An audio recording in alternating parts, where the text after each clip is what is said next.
What's up guys, it's me, your boy SteveRandom here, and in today's video I'm doing the top 10 best designers that I would keep for the rest of my life. Basically, if I had to keep 10 fragrances that were designer for the rest of my life, these are the ones that I would keep.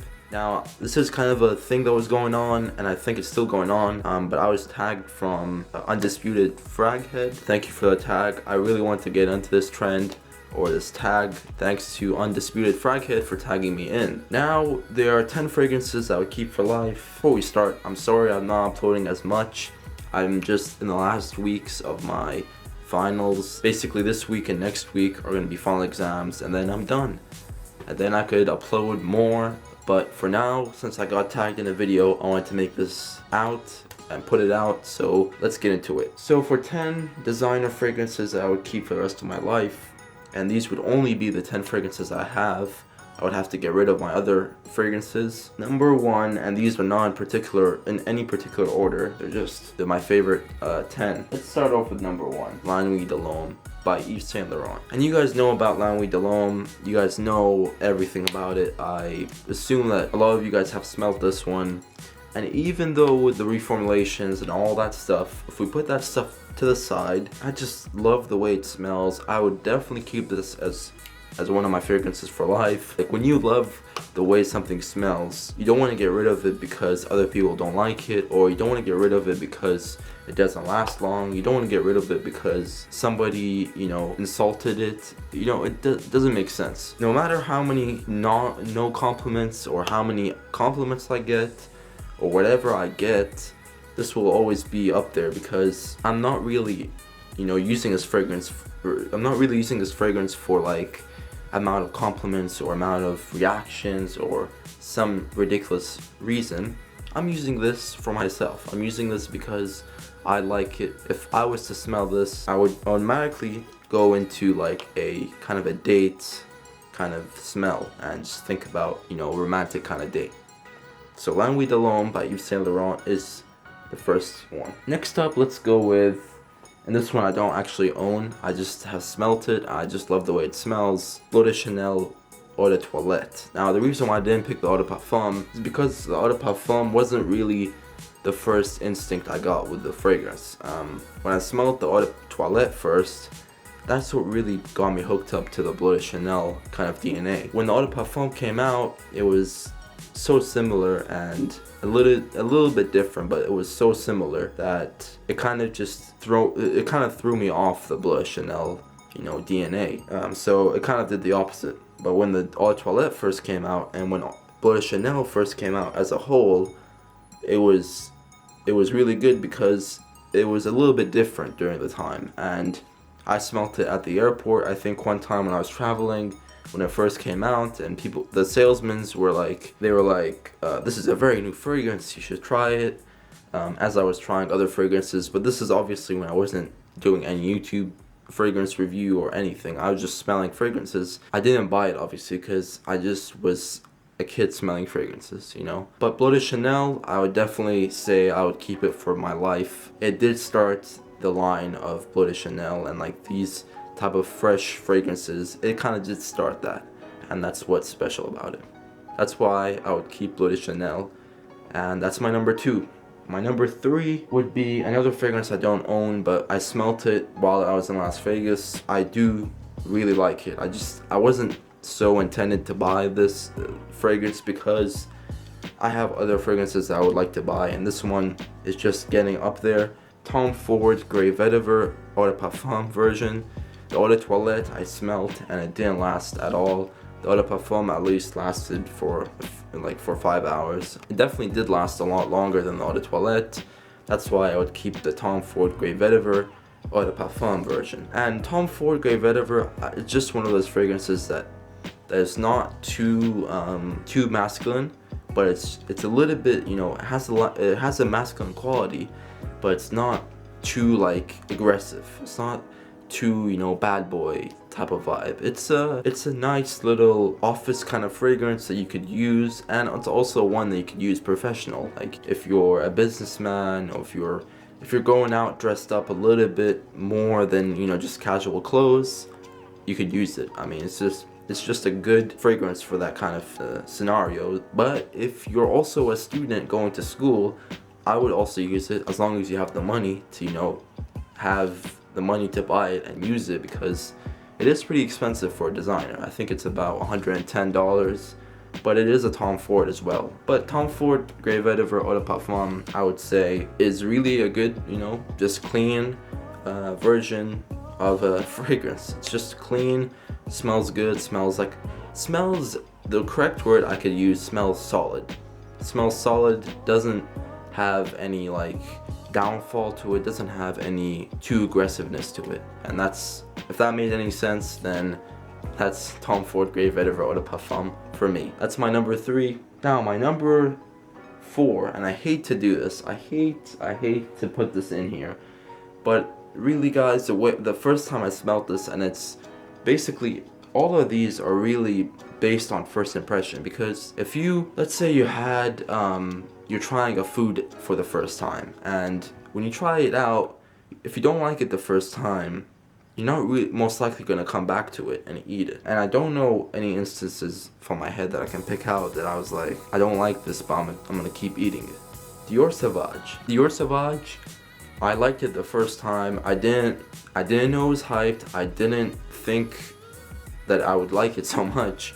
And I also didn't know much about fragrances. When this first came out in 2015, I believe, my brother owned it first, I think like a year and a half ago. So when I smelt it off my brother, and I went and I smelt it, and I was like, oh, I saw this somewhere, but I didn't know it was so hyped. Then I smelt it and I was like, wow, this smells really good. And obviously I wasn't that experienced with fragrances, and I didn't have much of a taste for a lot of fragrances. I just was smelling fragrances. Obviously I didn't have a collection, I just had a few fragrances, and I was smelling this one. And obviously for somebody that's new, this one does smell very good, but for somebody right now, that when I'm smelling it right now, it smells a little bit repetitive compared to other fragrances. But I'm just remembering, every time I smell it, I'm just remembering, wow, I love this fragrance, and I still do love it. Dior Sauvage Eau de Toilette is my number 4. My number 5 is Chanel Allure Homme Sport Eau Extreme. Now this one you guys seen, I think, on everybody's top 10 or designer for life video, and I'm just gonna have to say, I'm gonna add it to my list as well. And not just to be, you know, like everybody else, it's because this is truly, and you guys know that I got this pretty recently. I got this about a month ago. It's truly, you know, it's just the fragrance that I could go to and reach anytime I want. Typically, I would say the one that anybody could rock. It's like, you can wear it casually, you can wear it professionally, you can wear it going out somewhere, you can wear it in your office, except I would, you know, go light on the trigger on the office. I would say this is very versatile, and I would say definitely try it before you buy it, because I at first didn't really like the tonka. The tonka bean is really heavy in this one. At first I didn't really like that, but now I do really like it. Chanel Allure Homme Sport Eau Extreme is the 5th fragrance. My number 6 fragrance, and this one's gonna be a quick one because I don't have much to say about this one. This one, my number 6, is Prada Alone. Prada Alone, office, very smooth, very clean, very non-aggressive, very chill, and very easy, and very it's a very easy fragrance to pick out, you know. I would use this probably every day if I had it. I don't have the bottle though, but I've smelt it numerous times and I do really like it. I just don't know if I want to buy one, because if I had to keep it for my life, I would definitely buy it to keep for my life. But as long as I keep smelling it, you know, as when I go to the duty free, when I go to the, let's say, a fragrance place or fragrance shop, as long as I keep smelling it, I'm happy. I don't really want to own a fragrance that's very clean. I'd rather go into more sophisticated fragrances, but nonetheless, it's a clean fragrance, but it still has that nice little iris touch to it, and it really smells really pleasant and smooth and clean. That's nothing much to say. Nothing else to say about Prada Alone. And that's my number 6. My number 7 is one that's been reformulated and it's not as good, but I truly love this one for the scent. And this is kind of like La Nuit de l'Homme, where I love it for the scent. I don't care how many times it's been reformulated. I love this one for the scent. And this is Lamelle by Jean Gaultier. The original Lamelle. It reminds me of a time where I was non-experienced. I just was smelling fragrances, and I really liked the way it smelled when I first smelt it. I just liked the way it smelled. This is when I was like 11, 12 years old. I smelt it and I was just shocked on how it smelled. It smelled very nice. It smelled really, really nice for a fragrance, and that's what kind of was like, I'm gonna try to steal this from my brother and use it when I'm going out. And yeah, Lamelle Jean Gaultier has more of a nostalgic kind of feel and more of a meaning rather than smelling like a fragrance, you know, for me at least. It smells good, really nice, and yeah, that's it. That's Lamelle Jean Gaultier. I like the way it smells, and yeah, I just love the scent of it. I don't, you know, care about the reformulations. I love the scent itself, and that's Lamelle by Jean Gaultier as my number 7th. My number 8 is Acqua di Gio by Giorgio Armani, the Profumo version. This one you guys know, and you guys probably have heard about it a lot of times. It's truly one that if I'm trying to appeal for a more mature kind of crowd, or I'm trying myself to be a more mature person, this one I would definitely rock on, because it definitely smells mature, smells nice and masculine, and has that nice little citrusy background, which I do really like, and it does last on me for about 8 hours. I don't know why, but other people say it does last them on for like a whole day. For some reason, it doesn't last as long as I expected, but it does last a whole school day, which is about 7 to 8 hours. So, Acqua di Gio by Giorgio Armani, the Profumo version, is my number 8. There's nothing much to say about this one, rather than it's a very good version of Acqua di Gio. My number 9 is one that I don't know if it's really a designer fragrance, but it's one that, since we're talking about designers and we're not talking about niche, this one is Club de Nuit Intense Man by Armani. And I know this is not really a fully designer fragrance. You know, it's a house that kind of replicates other fragrances and, you know, copies other fragrances. And it's not really a designer fragrance house, and I don't even know, I haven't really researched this, but Armani though, let's say I was keeping 10 designer fragrances for my life, and I didn't have any niche, and I only kept 10 fragrances for life that were designer. This one I definitely keep with me because I really love Creed Aventus, and let's say I didn't own Creed Aventus, I only owned these 10 fragrances for life. This one I would have because it reminds me of Creed Aventus, and I really like Creed Aventus. So I don't know what else to say about this. It's my number 9, and leaving us with my number 10, which is Invictus Aqua by Paco Rabanne, the 2016 version. However, I don't mind smelling, or I don't mind keeping the 2018 version, but if I had to keep one for life, it would be the 2016 version. Just because of how good it smells, and how good it smells, and how it just shocked me the first time I smelt it, and I just love it. I love the way it smelled.